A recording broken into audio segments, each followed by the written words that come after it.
Hello viewers, Nabadiganta homeo দর্পণে আপনাদের জানাই স্বাগত। প্রিয় বন্ধুরা, আজকে আলোচনার বিষয় হচ্ছে যারা দীর্ঘ রোগ ভোগান্তির ফলে শরীর শুকিয়ে যায়, শরীর পাতলা হয়ে যায় এবং দুর্বল হয়ে যায় রোগী, এবং তারা আগের অবস্থায় ফিরে আসতে পারে না। শরীর রোগা কাটিয়ে উঠতে পারে না, পাতলা হয়ে গেছে সেটা কাটিয়ে উঠতে পারে না, এবং যে দুর্বল হয়ে গেছে দুর্বলতা কাটিয়ে উঠতে পারে না।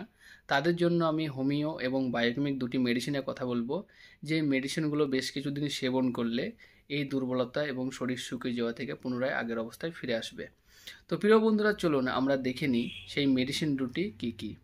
আমি প্রথমে যে মেডিসিনটির কথা বলবো সেটি হচ্ছে হোমিও মেডিসিন আলফালফা মাদার টিনচার। এই মেডিসিনটি দুর্বলতা কাটিয়ে তোলে এবং শরীর যে শুকিয়ে গেছে, পাতলা হয়ে গেছে, সেটি পুনরায় রিকভারি করে। তো বন্ধুরা, এই আলফালফা মাদার টিনচার মেডিসিনটি বড়রা 10 ফোঁটা করে হাফ কাপ ঠান্ডা জলের সাথে দিনে 3 বার সেবন করবে। খাবার খাওয়ার 15 মিনিট আগে অথবা খাবার খাওয়ার 15 মিনিট পরে সেবন করবে। এবং ছোটরা এই আলফালফা মাদার মেডিসিনটি 5 ফোঁটা করে হাফ কাপ ঠান্ডা জলের সাথে দিনে 3 বার সেবন করবে। খাবার খাওয়ার 15 মিনিট আগে অথবা খাবার খাওয়ার 15 মিনিট পরে সেবন করবে। 5 বছরের নিচে কেউ সেবন করবে না।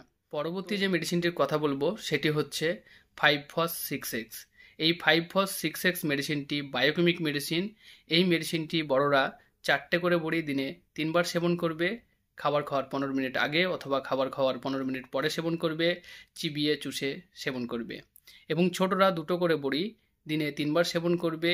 খাবার খাওয়ার 15 মিনিট আগে অথবা খাবার খাওয়ার 15 মিনিট পরে সেবন করবে। চিবিয়ে চুষে সেবন করবে।